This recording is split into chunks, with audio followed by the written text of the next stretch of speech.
Hi, welcome to Clutter Bravado.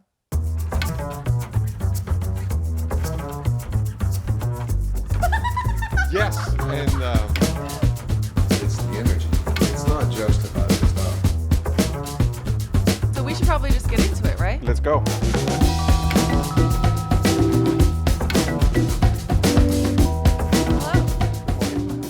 Hello. I'm well. Yeah. Yeah. Okay, can I ask you what the hell happened in here?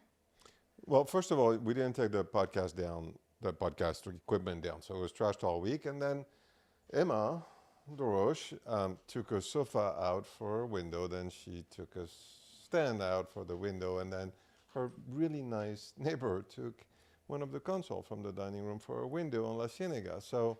And you've sold a couple of chairs, and there's a lot. Well, happening it looks in here. there lots is happening. It's a Yeah. good, it's a sign of showroom. good business. That's great. Yeah. I am excited though to go see your window. Well, it's Well, not mine, not your but- window. It's but the window that this- your sofa is in. Yes. Yes. So Emma DeRoche reached out to you about your Grace sofa. And anyone who's been to the showroom, if you've been here, it's the sofa. Yeah, it is. Yeah, it's gorgeous. It's gold and incredible fabric, and there's like beautiful brass detail on the legs, and or is it bronze? It's cast in bronze. Yeah. It's so pretty. And Emma's window looks really good. It's at the old Patrick Dragonette. It's modern rugs, I think. It's so it's the window is really cool. She did a spectacular job. And so it's been fun, and it's a good. You mentioned that it is the same space that Patrick Dragonette used to be in. Yep. So I think that's pretty ironic that that's our guest today. I know. Patrick Dragonette is an incredible storyteller, and I have to say that sitting down with him, so this is back from when we were in Palm Springs, and I've been kind of holding off on this one for a little bit because it's really special. It's a really special interview. I love chatting with him. And that's kind of like what happens. Like if you hang out with Patrick Dragonette, Yes. you guys are going to be talking for the whole For a time. while. He has so much to say. He has so many stories. He's so knowledgeable about things in the industry. And I learned a lot from him. I really, really liked hanging out with him at Palm Springs Modernism Show. Him and Charles are two very dear friends who I've known for a long time. And so, Patrick is, he's been in the business for a second. So he definitely has a passion for it. Yes, he does. And now that he has that beautiful store in Palm Desert, they're really happy there. It's fun. Yeah. So he completely relocated from Los Angeles to Palm Springs, and he tells the story of it in the interview and everything, and it's really cool. So yeah, I mean, for that interview, like, again, I held off on it for a little bit. I wanted to find the right time to put it out, and because I figure it's the perfect timing now that your sofa is in the window of what used to be his store, and it was a really everybody sort of knows that space as having been Patrick Dragonette's store, and now it's Modern Rugs, which is great. So it's part of Design LA, which is what used to be LCDQ. Right. It's the revamp, or I don't know how they translate it, but yeah, it's LCDQ, but expanded. Yeah. So expanded to the stores on Highland and I guess Pucci, so it's, I don't know, we'll see. I'm excited to see. The windows are still happening though. So the windows on La Cienega are still happening. Peter Sandel is doing one. Obviously Emma is doing another one. And I don't know who else, but that's worth going for a nice walk and a nice stroll and looking at all those places. A lot of open doors, open houses, or quite a bit of talks as well and lectures that I think are all sold out. But you never know. Yeah, you never know. We're gonna try to sneak into some. Sneak into a couple. So it's exciting, and tonight I'm really excited to see Kendall Wilkinson and get her book. Yeah, so we're celebrating the release of Kendall Wilkinson, who was on the show a few weeks ago. Yeah. Kendall Wilkinson's new book, Beauty All Around. And I'm so excited for her, and because this is her first book, and it's her this is sort of, I mean, there's so much of her work that's in it. She talked about it a lot on the show. So if you haven't seen the Kendall Wilkinson episode, you should definitely check it out. She's brilliant and just lovely. So going to celebrate her tonight is going to be wonderful. And I'm really excited to get a copy of the book too. Yeah. It's going to be, that's exciting. Yeah. It's interesting because there are obviously, we have a lot of books, design books.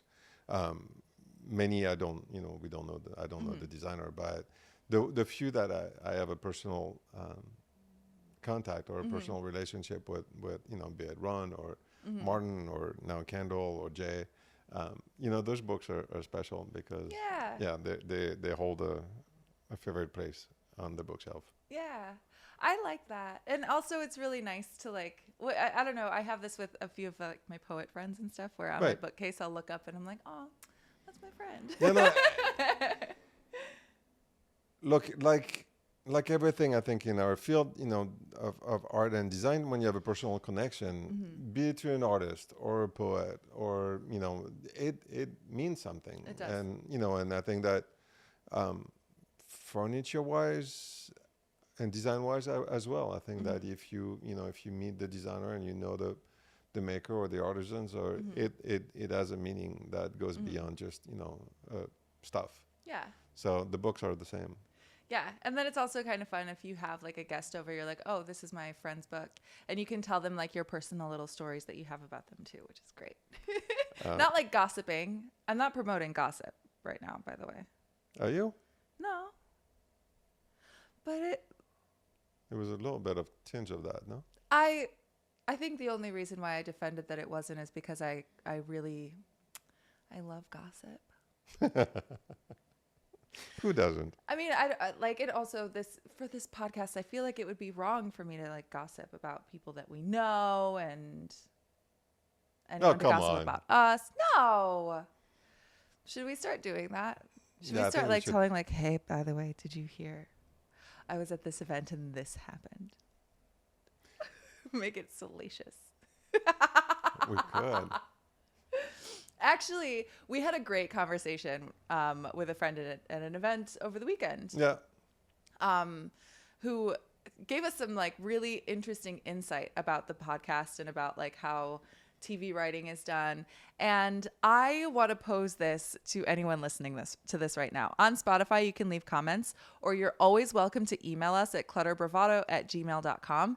And I want to know your feedback about the show so far. So this is our 33rd episode, and we've put a lot of effort and put a lot of work into it, but I want to know what you guys, all of you who are listening to this, what do you want to hear?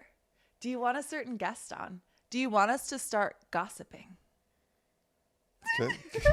In the meantime, can you hit the follow button, please? Also, you can follow us. But I love a comment. I love an email. Oh my gosh, did you see that one of our reels got like a really saucy comment? Yeah, no. That was We funny. got our first negative comment on. It's crazy. It wasn't that bad, actually. It wasn't that. No, it was bad. It was a little. But I loved your answer, though. A little sassy.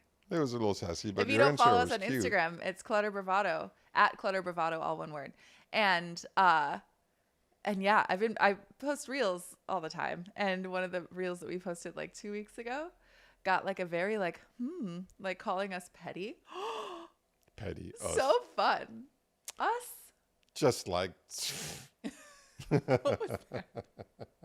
No, I'm not. Listen, I'm not petty and I don't gossip, but.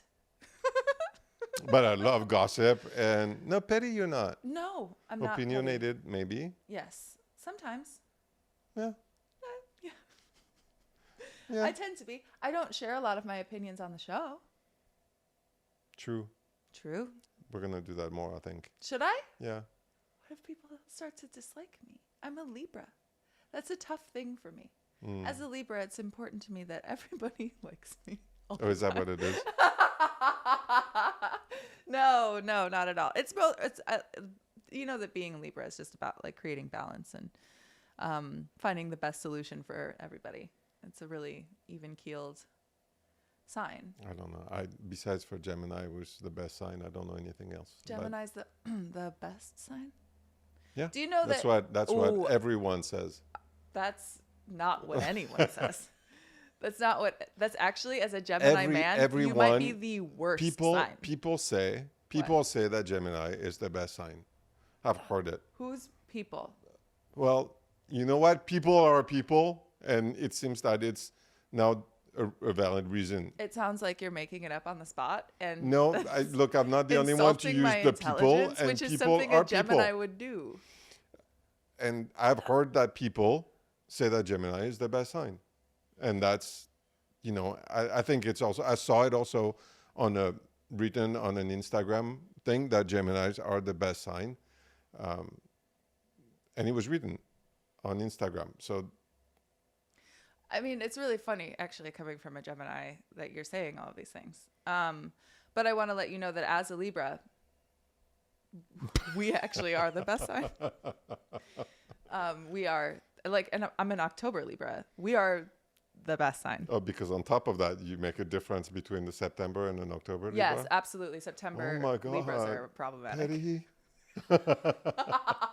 Wow. Yeah. Okay. No, I don't agree. And I'm sorry, you don't agree that I'm the best sign. What, do you hate me? I thought we were friends until just now. Now I don't know. Now I'm meet Elyse, my co-host. Huh? Libra, best sign. N'importe quoi. Okay. Enfin bref, let's go to something else because we'll agree to disagree. Are we gonna fight? Are we having an argument? Are we having our first co-host argument right now? Everybody knows. Everyone. It's in the polls. It's everywhere that Geminis are much, much better. Okay. clutterbravado@gmail.com. Which is better? Actually, no. Which is worse?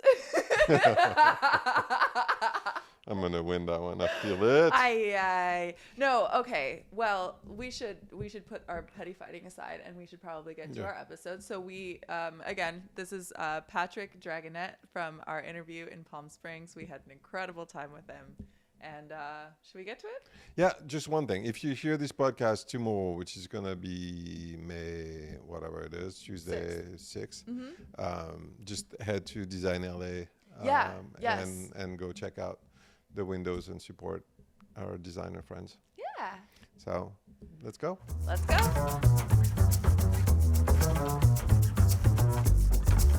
Welcome to Clutter Bravado. We are here with Patrick Dragonette. Hi. Hi, how are you? I'm so good. How are you doing? I'm well, aside from the gash in my forehead. You know what? You can almost hardly see it. Yeah. I love hearing that. Yeah. 8 stitches. Gonna give me a lot of character. Oh my goodness. A lot of character. I mean, when I met you on Thursday, it didn't happen, or it hadn't happened yet. So. No, it happened Friday. Yeah. So I was scarless when you met me. Oh my gosh. And now I'm stitch full, and will be scarred in the future. Oh. Well, they did a great job on it. They did a good job. Yeah. You'll You're never see it. Everybody keeps saying the stitches are really good. Yeah, so they look I really hope good. everyone's right. Oh my gosh. But I do think it'll give me a little, Would you say that that's the most dramatic thing that's happened at Palm Springs Modernism Show? My falling at home?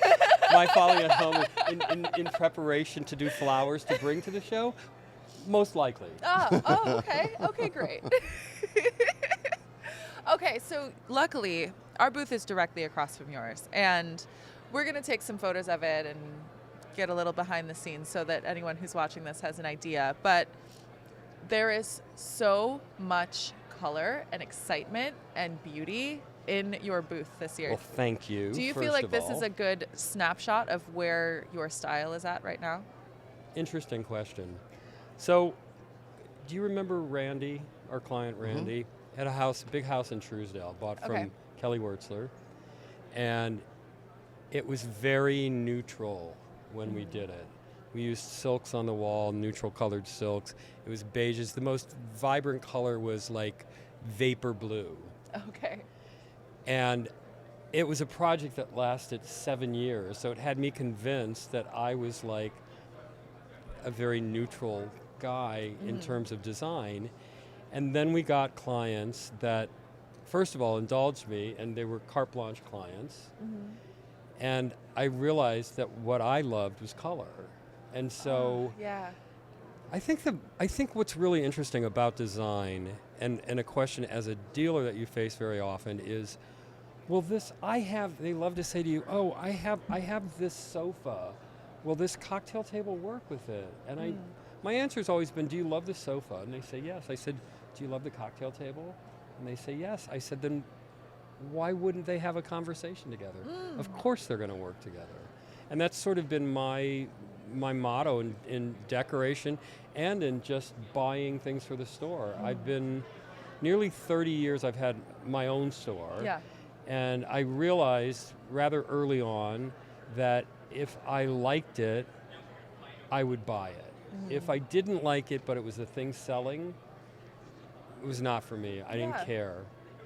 And my criteria from moving forward for almost the 30 years of my showroom has always been, if you don't sell it, could you take it home and live with it? And if the answer is no, then I don't buy it. No, sometimes I do out of boredom, which we all, I think, will end up doing. Sometimes you just want to buy something, and you're like, oh, it's kind of... Yeah, exactly. And there's sometimes you know what, I'm going to buy it, and then you get it back, and a day or two later, you're like, why? What was I thinking? And then it ends up in an auction somewhere, or I donate it, or I know. But I just have always been, and I feel really blessed that the fact that what I like has translated to commerce for a long time now. Yeah. Both in the showroom and in design. So as you mentioned, you've had a store for about 30 years. On my own, You had one in Los Angeles. I was in Los Angeles for nearly 24 years on La Cienega. Okay, yeah, and then now you're in Palm Springs. And so 10, almost 11 years, it'll be 11 years in June of this year. We bought a house in Palm Desert at Marrakesh Country Club. There are 364 villas, all designed by John Elgin Wolfe. There's nowhere else like it in the world. All the houses to this day remain Marrakesh pink and white, 10-foot ceilings, 10-foot Pullman doors for the entries, white mansard roofs, pink walls, blue skies, green grass. I mean, one of the most picturesque places you have ever seen. Wow. And there's an undulating snake wall that on the perimeter along Portola, and everyone always wonders. When I tell somebody I live at Marrakesh, chances are they'll say, oh my God, I've always wanted to get behind that wall. What's it like there? Oh, and I'm like, it's as fabulous as it looks from the street. It's pretty special. Wow. So we bought it in 2014. Okay. Now, I had always been a Live for Monday guy. I was always excited. What was the week going to bring? What was I going to find? Who was I going to meet? Might I get a new client for a design job? The hunt, the chase, and the beginning of the week. Yeah. What a rare trait first. That's great. We bought the house here. Yeah. We started using it. We bought it in June. We completed the renovation. We started using it in October. Yeah. We came out every weekend. We stopped traveling to Europe. I was like, Charles, we have a house now to go to, and we're paying for it. We're going to enjoy it. So we would come out. We would leave like 6:30, 7 o'clock Friday. 2 o'clock in the afternoon on Sunday, we'd be in the car to beat the traffic back to LA, which very often did not happen. And we'd be back at work on Monday. Yeah. And we got into the car one Sunday, and we were backing out of the driveway, and I said, you know what? I don't want to do this anymore. And Charles was like, do what? I said, I don't want to leave at 2 o'clock in the afternoon. I said, look at what we're leaving. Yeah. And I realized that what had happened is I'd become a Live for Friday guy. Oh, yeah. That I couldn't wait for Friday because it meant I got to be here in my happy place. Yeah, yeah. Now, when we bought the house in 2014, I never anticipated living here full-time that soon. I thought it was for our retirement. As a gay couple, we don't have kids that are going to look after us. And I was 18 years old when I moved to New York City. And so I didn't realize that you buy property. Right. I thought everyone rents. Yeah. I mean, the people that bought property in New York, like in a co-op or something, were fabulously rich beyond my comprehension, So we happened to live in a spectacular duplex in LA that had been owned by Tony Duquette, that is in all the AIA guidebooks. It was this Moroccan fantasy Moroccan theme, get it? Moroccan fantasy. There were minaret towers with onion domes, and a really, really special place. Wow. So we were there almost 21 years. before we moved here full time. And I remember thinking it wasn't going to be a big deal. And now I understand when people mourn the loss of a house. Yeah, yeah. You realize everything that's attached to it. Yeah. And it's stupid. In my case, it's our cats, you know, Right.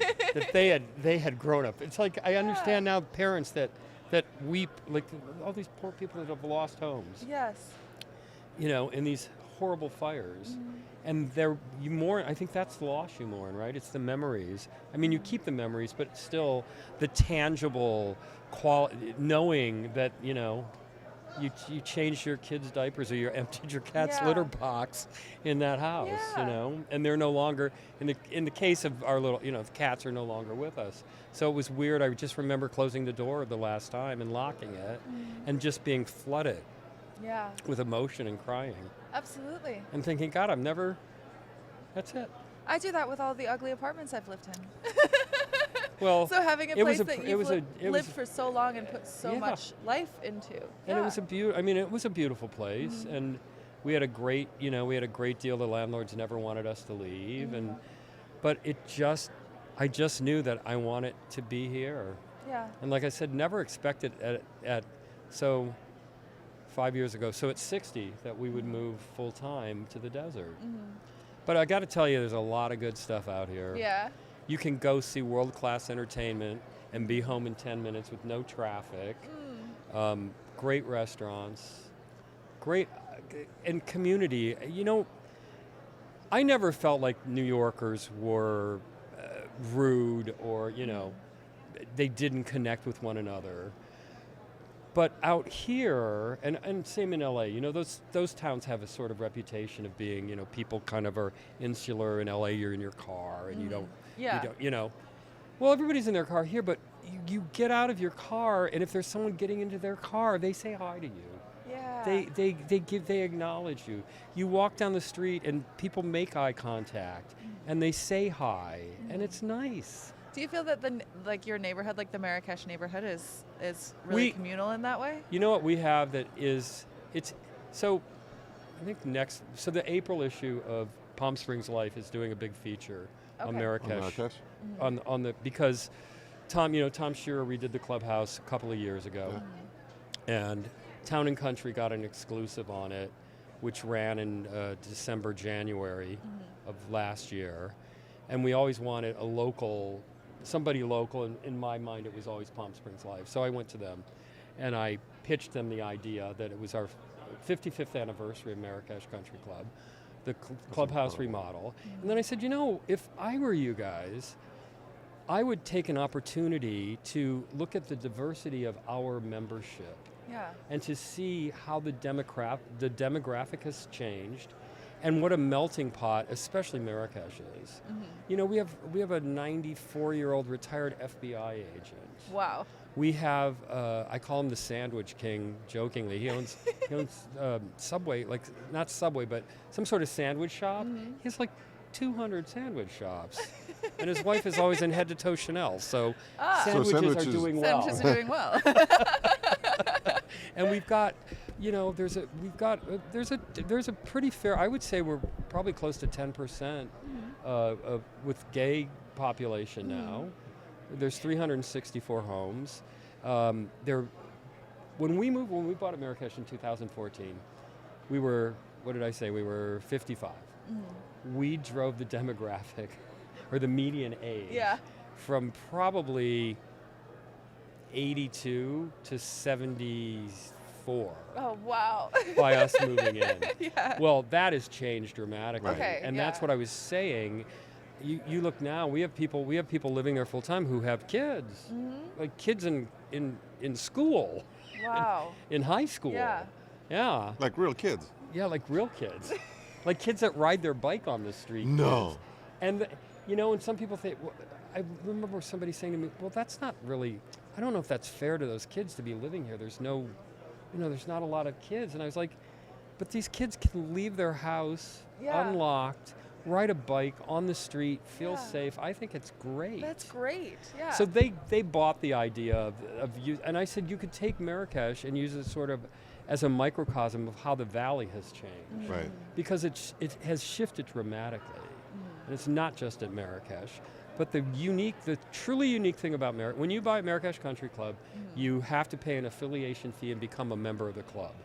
Now, the vintage you have to become a member of the club, or you cannot buy. You have to pass muster before your house can close.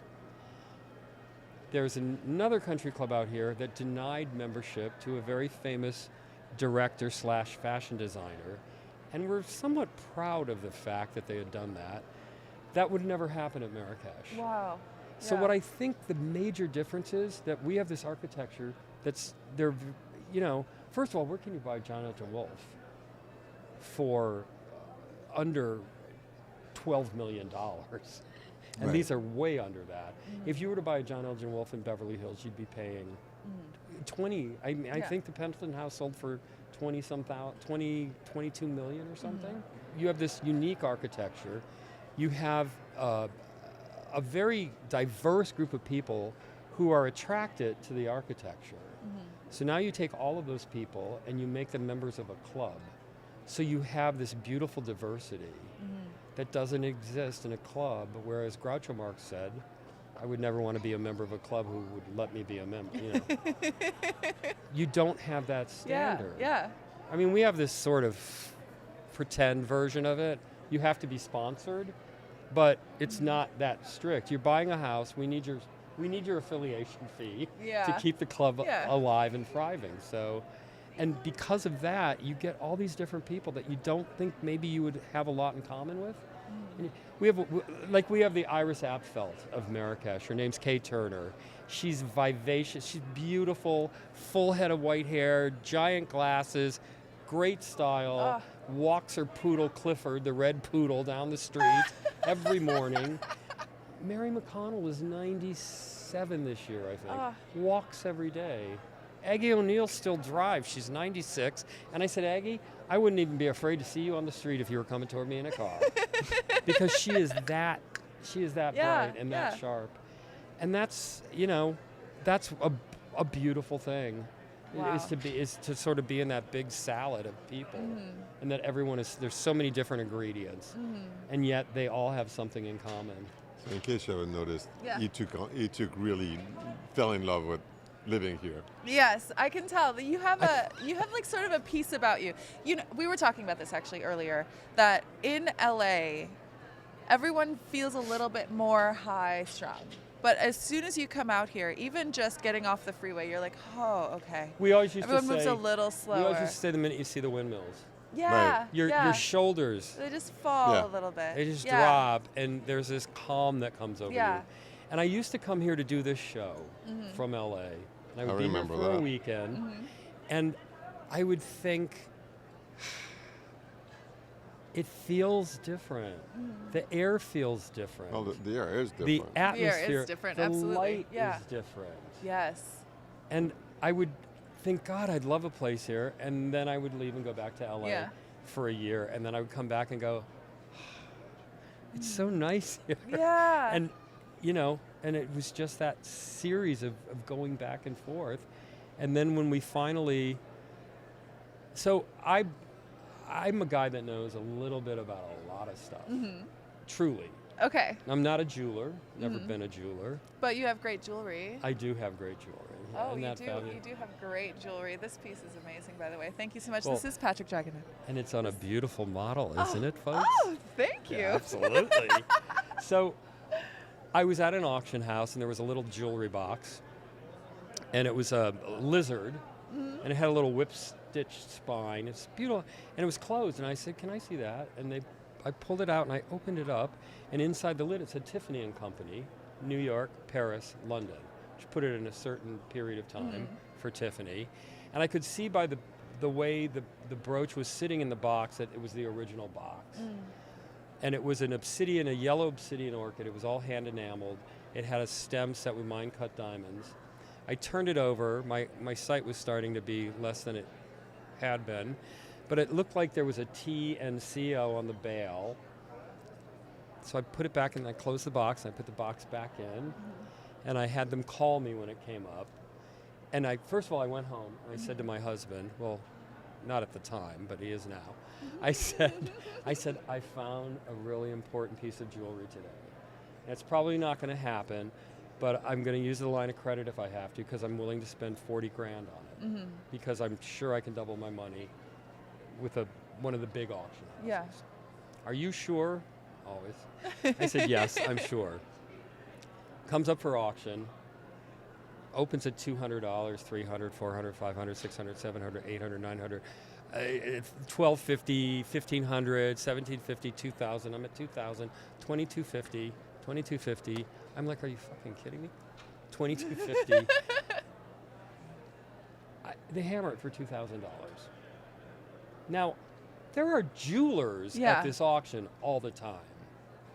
But I happened to know that it was a very important piece of jewelry that was created in 1889 for the Paris World Exhibition, when Tiffany and Company won the gold prize, the top prize for jewelry. And it was designed by the man that was the head of Tiffany Jewelry at the time. His name was Paulding Farnham, which, by the way, I think his life would make a fantastic movie, and somebody should make it, because he got kicked out of Tiffany by Louis Comfort Tiffany, Tiffany's son, took over the artistic directorship. He left his family. He moved to a town in somewhere in New England, moved into a boarding house, and started living as like husband and wife with the woman that owned the boarding house while he still had a family back in New York. I think it would make a fascinating movie. Yeah. But he gave up, and he never did anything like that. He did paint some, but basically gave up on his artistic bent and he did the most amazing mixed metal pieces. I mean, he was phenomenal. Wow. So I happened to know that he had designed this. Yeah. So I remember I took it to Christie's, because I'd had a long-standing, in the 20th century design department, I'd had a long-standing relationship, but I'd never done anything with the jewelry. And I remember I took it up to their offices in Beverly Hills, and I was very excited. And I gave her the box, and she went, oh, it's yellow. And I went, and? She said, well, it's really the purples and the pinks that bring the big money. And I said, it's got the original box. We've seen them. And I said, okay. So she said, I'm going to take some pictures. I'll send them to New York, and I'll get back to you with an estimate. So I hear from her a few days. Now, I've also got an appointment with Sotheby's. And Carol says to me, I can come down early, but I'm going to be in LA in 2 weeks. If you can wait. If not, I'll come early. I said, no, it's okay, Carol, I'll wait. So I hear back from Christie's, and she says to me, we would absolutely love to represent this in an exquisite jewel sale in December. And we'd like to give you an $18,000 to $24,000 estimate.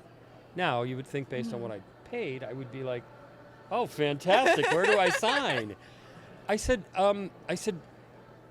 line them up. She said, what? I said, line them up. I'll buy everyone for high estimate. I'll take every one of them. She said, what are you talking about? I said, you and I know that's a crap estimate, and clearly you don't want to represent me, so thanks for nothing. Carol comes in. First of all, she has a folder this thick under her arm. I used to have a jewelry case at the desk, remember? And she saw the box in there, and she said, oh, is that it? And I said, yeah. And she said, may I see it? And I said, of course. And I got out the ceremonial black velvet tray, and I set it down. And I brought the box out, and I opened the box, and she went like this. May I? And I said, of course. And I took it out. I handed it to her. She turned it over. She looked at it. She put it lovingly back in the box. She closed the box. And she said, I assume from my reaction you're aware that I would very much like to sell this for you. And I said, yeah, no poker for you. She said, now it's just a matter of price and an estimate. She said, I would be comfortable putting this in the catalog at $100,000 to $125,000. Oh. I said, Carol, you're my girl. You're going to sell this for me. But this is what I think I would like to do. I would like to get an $80,000 net reserve from you, and you only take commission over $80,000. Oh my God, you would do that? I said, yes. She said, then with your permission, I put it in the catalog at $80,000 to $100,000, because there's a mental block about $100,000, right? So if you see something for $80,000, you might get, and you don't think you want to spend over 100, but you become attached to it because you want it, it leads to more bidding. So I said, great. They 3% was all they took, by the way, the dealer's commission, and something they really wanted. She's like, yes, we have to have the Golconda diamonds, you know, the 12, 15, 24 carat giant stones. We have to have those. She said, but the thing that makes me happy are these kind of things. And I will take care of you, and you're going to be happy with the result. So I remember getting the catalog first, and on one page they had it like blown up, you know, this big. And then the whole story about the exhibition and Paulding Farnham, and then in the bottom corner was a picture in the box that was pretty much life-sized. And I thought, wow, that's great. And then they toured it, because you know how they tour things now?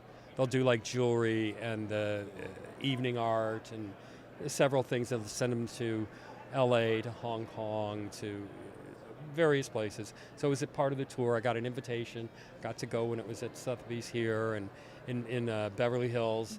And I remember seeing it and thinking, oh, that's mine. And Carol saying, there's been quite a bit of interest. And I was like, oh, good. Oh, wow. So first I was going to go to New York for the auction. I thought, oh, that's just kind of a waste of money. I don't need to be there. So we watch it at the store on the computers. So the auctioneer looks like Barbara Corcoran and sounds like her, you know, the real estate mogul. So she gets to the lot and she says, okay, I've got this orchid brooch. Doesn't even mention Tiffany. Got this orchid brooch. So I'm looking at my order bid. So I'm going to open this up at 20,000. I have 20,000, I have 30,000, I have 40,000, I have 50,000, I have 60,000, I have 70,000, I have 80,000, I have 90,000, I have 100,000, I have 110,000, I have 120,000, I have $130,000. I'm all out of my left bids. Do I have any advance on $140,000, lady in the front row? Thank you very much. $140,000, going once, going twice, sold. Charles and I were like, oh. Let's go. I'm having a drink. I know you're not, but I'm having a drink now. Let's go to the Belmont for lunch. Wow. Oh, all the way to the Belmont. Yes. So we walked out. I could not believe it.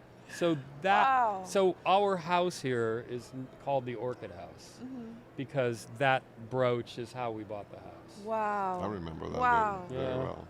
That's such a beautiful story. So, and it's just, it was, it was.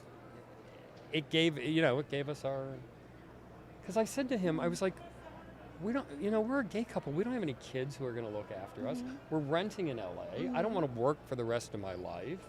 We've been able to save some money, but I wanted, some equity. And by the way, what we paid 10 years ago, and we're about $1.3 million in equity in the value of our house now. When we bought it, was the best kept secret in Marrakesh, in the desert, was Marrakesh Country Club. The desert also has gone up. I mean, well, these places. Marrakesh in particular, again, I would just reiterate, there is no place like it in the world. You have 364 John Elgin Wolfe villas. Right. Wow. And they're all painted Marrakesh pink. They have these white roofs, Pullman doors. The whole exterior, the backs of the houses are all glass sliders. They all have beautiful courtyards in the front. They're just magic. I want to go. We go? Well, you should come by. We'll come by. And then the beauty of it is that you found your gallery. I mean, you still were able to, open up your gallery. So I said to Charles, we had that conversation in the car. I said, I want to move. I said, I know I'm impulsive, but I also know my impulses are right, so I trust them. He's a thinker. He has to think about things. That's just his nature. He has to give it due consideration. I said, don't answer me right now. I just want you to know. And I also said to him at the time, I said, I'm talking, we probably have a year and a half, possibly even 2 years left on the lease on La Cienega, and I'm not going to break a lease or something, so we'd be here at least that long. So about 2 weeks later, he came back to me and he said, I've been thinking about it, and I think you're right. I think I'm ready to move.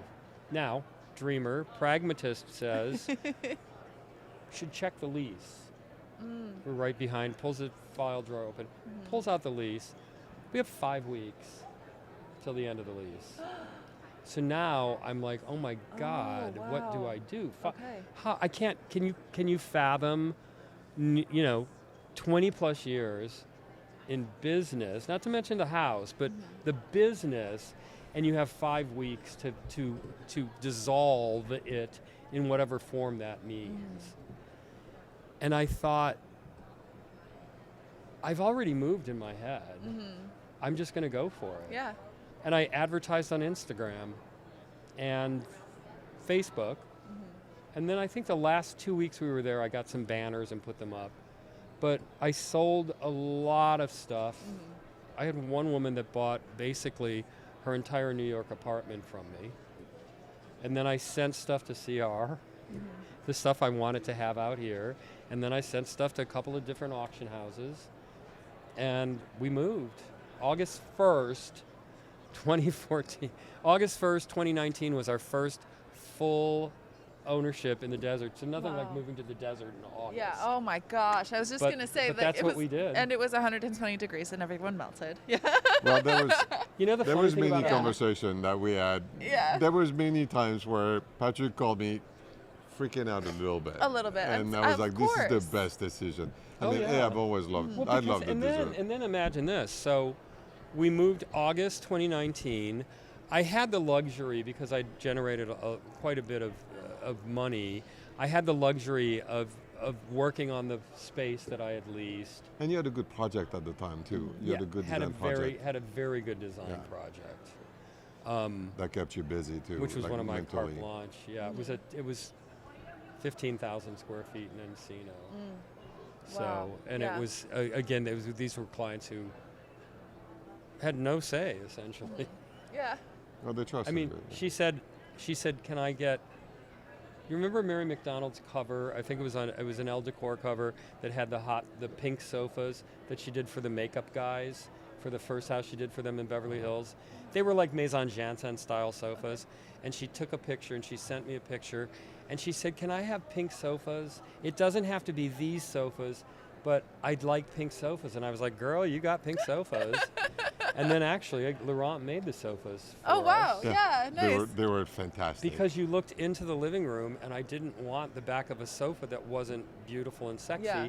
And we did their curved sofa, the Koreatown and we did it Nelson. with the welts and the buttons. They were gorgeous, absolutely gorgeous. And you know, we made a dining table that was just absolutely magical for that. I won't tell the bad part of the story. No, but no. Somebody else did me wrong. And I said to Laurent, and I don't know why I didn't even think of you to begin with from the get-go, but I said, she wants an 8 by 8 foot square dining table so that we could do 12 8 by chairs. 8. 4 chairs on each side, right? So you had Oh, wow. or 3 that's chairs on huge. each side. Yeah. Oh, yeah. And I want it brass inlays. That's the name. And there was a brass base. they It's our had fourth just table. done- it was the first time that we made a dining table out of it. And So it it's was- like the one that you have at the Talmadge now, but square. Square. And Wow. with the brass inlay. It was magical. It was fun. I And mean, I then loved working with you. the chairs were my design, and I've since made not just the same chair, but the identical chair, meaning the same fabric, the same embroidery, the same embellishment, for the same wood finish, for friends of mine that also have a place at Marrakesh, and they're in Del Mar. And I remember they came to me and they said, God, we can't get those chairs out of Vermont. We want those dining chairs. And I said, well, you know, you'll get the friends and family price. And I said, but I can, you know, if you have a fabric in mind, or I can supply you some. They said, no, we want those chairs. And I said, but I understand, but we. What fabric? No, we want them just like that. Everything exactly the same. Oh my gosh. So we That's ended so up rare. making another set for them. Yeah, that's a delight. But they were pretty special. They have palm fronds that I had embroidered. It was this beautiful, very high sheen velvet that had a bit of polyester or something. So it was really shiny, intentionally. So I had them embroidered in wool so that it was flat, and they had a big V in the back, and there was a palm frond going this way and a palm frond going this way on 8 of the chairs, and then the others, there was one going this way, and you know, so we could alternate them. And then I found these little enameled bee pins, and I had them, we modified them, and then there was a little bee in various places resting on one of the palm fronds. because they had a 4-year-old. Oh, that's so cute. And they wanted the bees, but she had one. The only thing she wanted changed was that she considered ladybugs lucky. She wanted one chair to have a ladybug on it. So that's what I did for them. Really cute. Yeah, they're your good friends. Oh, I really But yeah, like so that project when you opened up, and then you found your gallery on. Well, the El building Paseo. I ended up in on El Paseo, I kept looking because in my head I needed high ceilings. I had 14-foot ceilings in LA. So I loved that feeling. And there was this space where I'm at now, but it had like burgundy industrial commercial carpet that was very dirty. It had dirty yellow, butter yellow walls. It had a grimy white ceiling, and it had, you know, the what are they, par 60s, the big hot incandescent light bulbs. Oh. And there were arches everywhere, so, and the ceilings were only 8 feet 10 inches. And I thought, but it was 5,000 square feet. But I kept thinking, and it was all glass front. I thought, I don't think I can.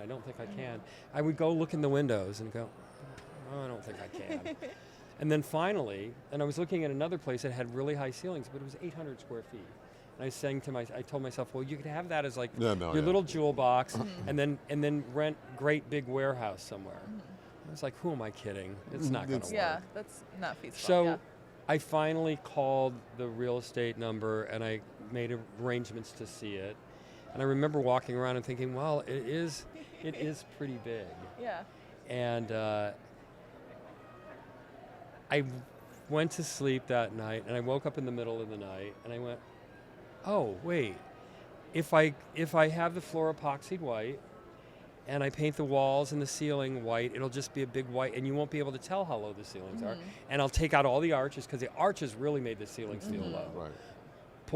Cleaned up all the architecture, built out the windows, which Charles never agrees. He thinks you should be able to see the whole store, but I like to be able to create vignettes. Yeah. So, and it was compared to LA, people were like, oh my God, you opened an El Paseo? Oh, it's so expensive. And I was like, oh yeah, it is. You have no idea. I cut my overhead by 2/3 at the time. Oh, wow. Now it has since, come Crept up. Because of insurance, and there was a big BID project in the back. They redid the parking lots, and so her taxes on the bill. And I said, you've been fair. And she was super fair with me during COVID. Beyond generous as far as I'm concerned, because I was a new client. So we opened the store officially January 2020. We had a party January 17th, 2020. Oh, wow. A relaunch party. Yeah. In February, we did an artist exhibition, and we had a party for the artist on February 19th. And then by March, what was it, 12th, 15th, whatever it was, like the rest of the world, we were closed. I just dumped a ton of money into this building. Yeah. And I thought, I don't even know if I can make a living. I had no idea of knowing. Yeah. And then when we were finally allowed to go back to work, which was still during COVID, as you remember, we were allowed to go to, and it was like, curbside pickup, remember that? Which is kind of funny, like for a Hanes sofa, right? Curbside pickup only. But people started coming in, and as you know, as I think anybody in this business knows, there's always a silver lining to something, and for people in this business, the silver lining of COVID was that people were left at home. Yeah. They were forced to actually look at how they were living, and they realized that they could improve their well-being by improving their home, how they lived. Yeah. And I don't think that has changed, and that's, to me, the secret blessing of COVID, is that people didn't just stop going, oh, now I can go back to not caring about what my environment looks like, because they were forced to really look at it, and they made the mind-body connection of, if my home is gracious and beautiful, my life feels better. Yeah. I feel better when I'm at home. I feel good, and I think that has continued throughout the world with people now, and we do owe it to COVID. Yeah. And the other beautiful thing about out here, I talk a lot, I'm sorry. No, it's great, I love it. The other beautiful thing about people out here, people would say to me, what's the difference between having a store in LA and with having a store And I'm on El Paseo, which they call the Rodeo Drive of the desert. Yeah. There's the only Apple store. There's a Bottega Veneta. There's a Gucci. You know, there's high-end stuff. It's fancy over there. It's the only Gucci store in Coachella. They're the only stores in the valley. Yeah. You know, so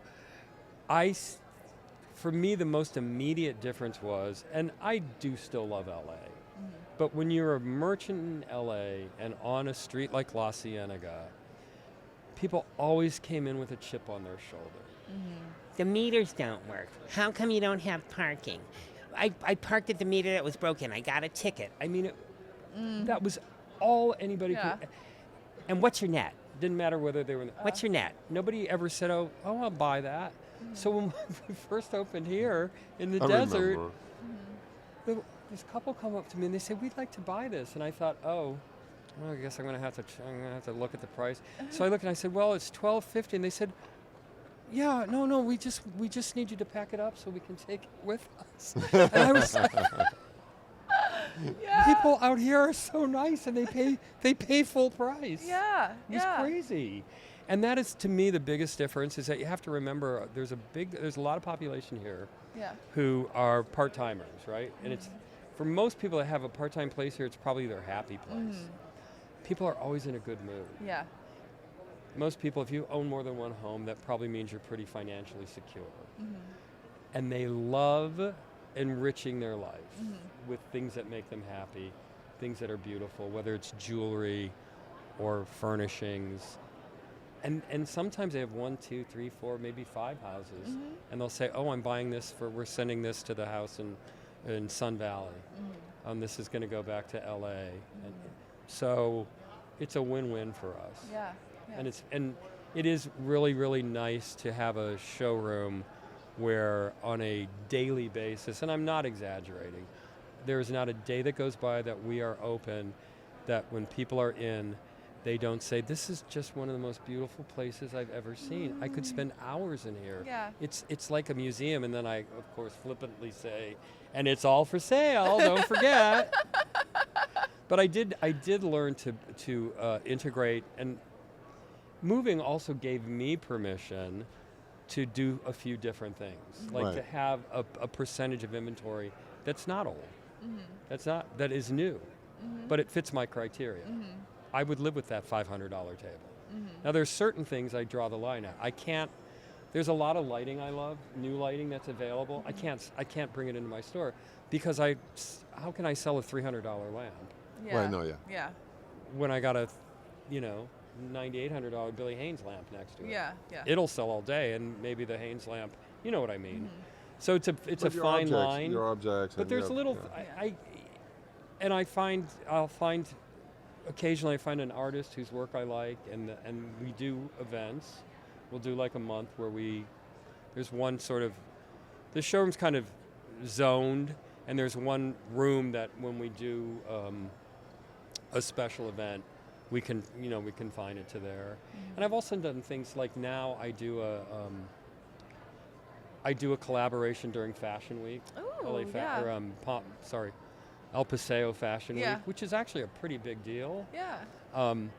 And 4 years ago, I've always wanted to do a thing with fashion and interiors. Yeah. Makes perfect sense to me. And now I'm on a street where they do this fashion show. So I went to the head of the fashion department, I guess, at Palm Springs Life, Susan Stein, and I said, I just bought these beautiful mannequins because I would like one of your designers to loan me some clothing so that I could integrate fashion into these room settings. That is so She perfect. loved the idea. So we've had 3 terrific designers, and I've featured their work. And so this year we're getting the Pierre Cardin relaunch. Oh wow! So we're getting clothes from them for the windows. And that's nice because that ties in with Pierre Cardin was a huge furniture designer at some point of his career. As well, I like, and somebody said to me, "Oh, so you're going to do these futuristic mod windows?" I said, "No, I'm going to put futuristic mod clothing in with other things. Yeah. Because that's what gets me excited. is contrast, right? Yeah. Yin and yang. That's what excites me. I had this in modeling. This is like back in the Midwest. There was You were a model? Oh, I don't see it at all. Stop it. When I She's yes, when I used to do it quite a bit. But in Milwaukee, there was an interior store that opened up, and there were so many beautiful vignettes. And what they had models do for an event was they brought models in to be live mannequins. And so they partnered with a local boutique that was in the same area. This is in the 3rd Ward of Milwaukee. And I sat at a dining room table like this for about an hour. Oh, well, you're good. It was for really, you. it was really cool, and the way that the people interacted with it, because you're putting live people in these spaces too. But I love the combination of fashion and interiors, because it's all about lifestyle. It's everything. It's a you're total creating for winning yourself. How you combination. feel and the way you adorn yourself in your home. It's really, really special. I agree 100%. I Yeah. remember during LCDQ, Right. and when Catherine Melandrino opened her showroom, and I said we should get them involved. And the very first year, it was They did, no, they yeah, done Steve. part, It yeah. was Alexander McQueen. We did. I said, can't we get models to do to visit do little walkthroughs to all the member showrooms? Yeah. And they did that. And then Catherine did a major show during LCDQ.